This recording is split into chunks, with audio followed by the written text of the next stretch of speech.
Ringraziando il portale Viva Sardegna, oggi ci troviamo in Olbia, sotto il castello di Pedres, e nell'area di rimpetto a questo monumento medievale abbiamo un altro monumento. Un monumento importantissimo, dato dalla seconda in ordine di grandezza, la tomba gigante di Monte de Sappe.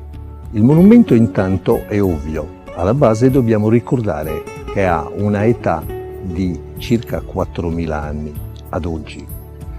Questa era una tomba dove venivano inumati i corpi in forma collettiva, non era la tomba dedicata al principe, alla famiglia del capo tribù. Era una tomba comune.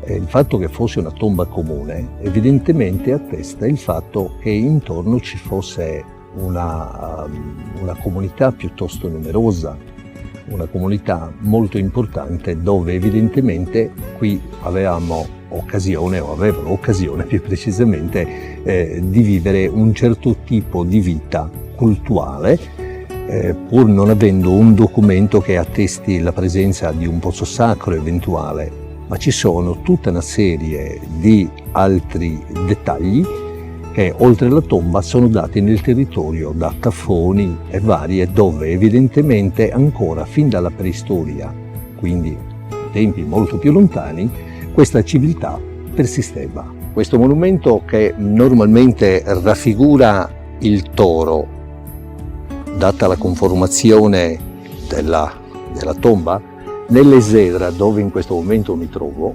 venivano officiati i riti sacri legati all'inumazione del defunto.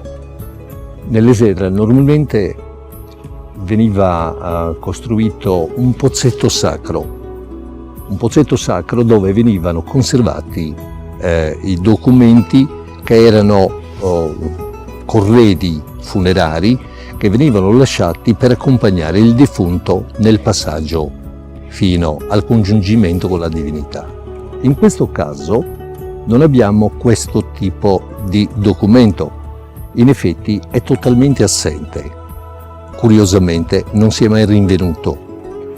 Tra l'altro manca, considerando la condizione in cui troviamo questo monumento straordinario, mancano le parti più importanti, il portale che è stato evidentemente distrutto e che purtroppo è completamente assente.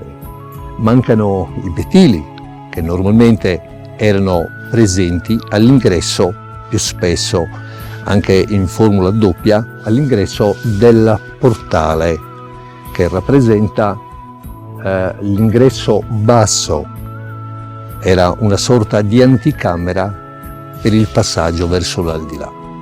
È importante, per quanto mi riguardi, poter illustrare questo monumento bellissimo, unico ad un certo livello, e per questo sarà importante andarlo a vedere insieme.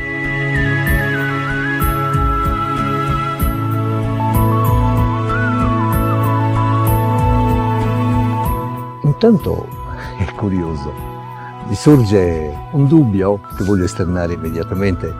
Questo monumento, detto la tomba gigante, era forse una tomba di giganti invece? Dal momento che non abbiamo reperti ossei, poter stabilire quindi le eventuali dimensioni di questi esseri che sono stati inumati, il fatto che vengano definite tombe dei giganti, ecco quindi che fa sorgere questo dubbio e domando: ma era veramente così? Questa tomba quindi era modellata in una maniera completamente diversa dallo stato in cui la troviamo in questo momento.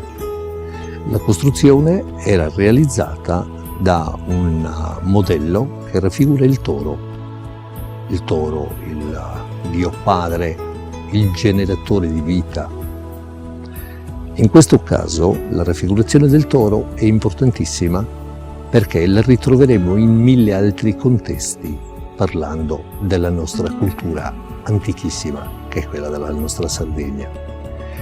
Quindi questa tomba, raffigurando il toro, vuole ricordare perpetuamente che il Dio Padre era sempre presente.